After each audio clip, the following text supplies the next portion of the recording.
अस्सलाम वालेकुम दोस्तों। ਲਓ ਜੀ ਦੋਸਤੋ, ਅੱਜ ਦੀ ਵੀਡੀਓ ਦੇ ਅੰਦਰ ਗੰਦਮ ਦੇ ਬਾਰੇ ਤੁਹਾਨੂੰ ਦੱਸਿਆ ਜਾਵੇਗਾ ਕਿ ਗੰਦਮ ਦੀ ਕੀ ਸੂਰਤ ਹਾਲ ਆ। ਗੰਦਮ ਜਿਹੜੀ ਤਕਰੀਬਨ ਜਨੂਬੀ ਪੰਜਾਬ ਦੇ ਅੰਦਰ ਕਟਾਈ ਜਾ ਰਹੀ ਆ ਤੇ ਤਕਰੀਬਨ ਗੰਦਮ ਜਿਹੜੀ ਆ ਉੱਥੇ ਕੋ 1800 ਤੋਂ ਲੈ ਕੇ 21-2200 ਤੱਕ ਗੰਦਮ ਵਿਕ ਰਹੀ ਆ।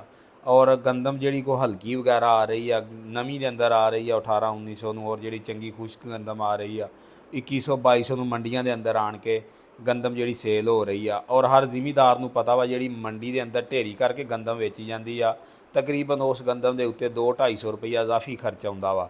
ਅਗਰ 2200 ਨੂੰ ਵੇਚਦੀ ਆ ਤਾਂ ਉਹਦੇ ਵਿੱਚੋਂ 200-250 ਰੁਪਈਆ ਉੱਡ ਜਾਣਾ ਵਾ, ਯਾਨੀ ਕਿ ਕਹਿ ਲਓ ਵੀ 300 ਰੁਪਈਆ ਕਿਰਾਇਆ ਕਰੂਆ ਪਾ ਕੇ 300 ਰੁਪਈਆ ਤੁਹਾਡਾ ਉਸ ਦੇ ਵਿੱਚੋਂ ਘੱਟ ਹੋ ਜਾਣਾ ਵਾ।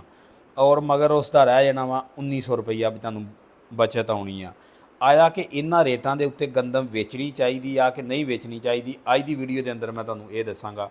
ਔਰ ਮੇਰਾ ਜ਼ਿਮੀਂਦਾਰਾਂ ਨੂੰ ਮਸ਼ਵਰਾ ਵਾ ਕਿ ਜ਼ਿਮੀਂਦਾਰ ਇਸ ਰੇਟ ਦੇ ਉੱਤੇ ਹਰਗਜ਼ ਗੰਦਮ ਸੇਲ ਨਾ ਕਰਨ ਔਰ ਕੁਛ ਵੇਟ ਕਰਨ, ਕਿਉਂਕਿ ਜਿਹੜਾ ਗਵਰਨਮੈਂਟ ਦੇ ਕੋਲ ਸਟਾਕ ਪਿਆ ਨਾ ਜੀ, ਉਸ ਦੀ ਹਕੀਕਤ ਇਹ ਹੈ ਕਿ ਅਗਰ 2 ਹਫ਼ਤੇ ਤੱਕ ਜ਼ਿਮੀਂਦਾਰ ਗੰਦਮ ਨਹੀਂ ਵੇਚਦਾ, ਮਾਰਕੀਟ ਦੇ ਅੰਦਰ ਨਵੀਂ ਗੰਦਮ ਜਿਹੜੀ ਆ ਉਹ ਨਹੀਂ ਆਉਂਦੀ, ਤੇ ਗਵਰਨਮੈਂਟ ਵਾਲੀ ਜਿਹੜੀ ਗੰਦਮ ਆ ਬੜੇ ਵੀ ਉਹਨੇ ਕੱਢੇ ਤੇ 2 ਹਫ਼ਤਿਆਂ ਦਾ ਸਟਾਕ ਆ ਗਵਰਨਮੈਂਟ ਕੋਲ, ਇਸ ਤੋਂ ਜ਼ਿਆਦਾ ਸਟਾਕ ਨਹੀਂ।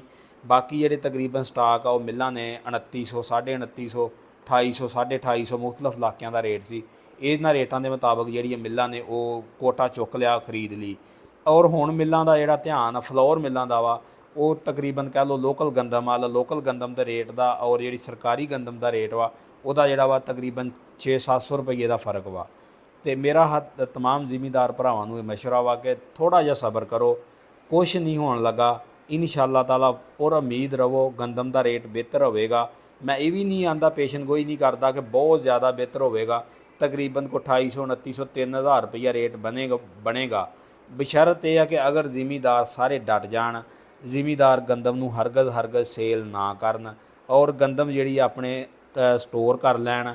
ਸਿਰਫ ਇਹ ਕਰ ਲੈਣ ਕਿ ਅਗਲੀ ਫਸਲ ਵਾਸਤੇ ਖਰਚੇ ਵਾਸਤੇ ਬੀਜਣੀ ਆ ਤੇ ਅਗਲੀ ਫਸਲ ਜਿਹੜੀ ਆ ਉਹਨੂੰ ਥੋੜ੍ਹਾ ਜਿਹਾ ਡਿਲੇ ਕਰ ਲਓ ਤੇ ਇਹ ਜਿਹੜੀ ਗੰਦਮ ਦੀ ਫਸਲ ਆ ਇਹਨੂੰ ਬਚਾ ਲਓ ਤਾਂ ਕਿ ਜਿਹੜਾ ਨੁਕਸਾਨ ਵਾ ਉਹ ਨਾ ਹੋ ਸਕੇ।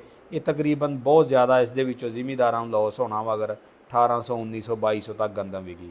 ਬਾਕੀ ਅਗਰ ਦੋਸਤੋ ਇਨਫੋਰਮੇਸ਼ਨ ਅੱਛੀ ਲੱਗੇ ਤਾਂ ਵੀਡੀਓ ਨੂੰ ਲਾਈਕ ਕਰਨਾ, ਸ਼ੇਅਰ ਕਰਨਾ, ਚੈਨਲ ਤੇ ਨਵੇਂ ਤੇ ਚੈਨਲ ਨੂੰ ਸਬਸਕ੍ਰਾਈਬ ਕਰ ਲੈਣਾ।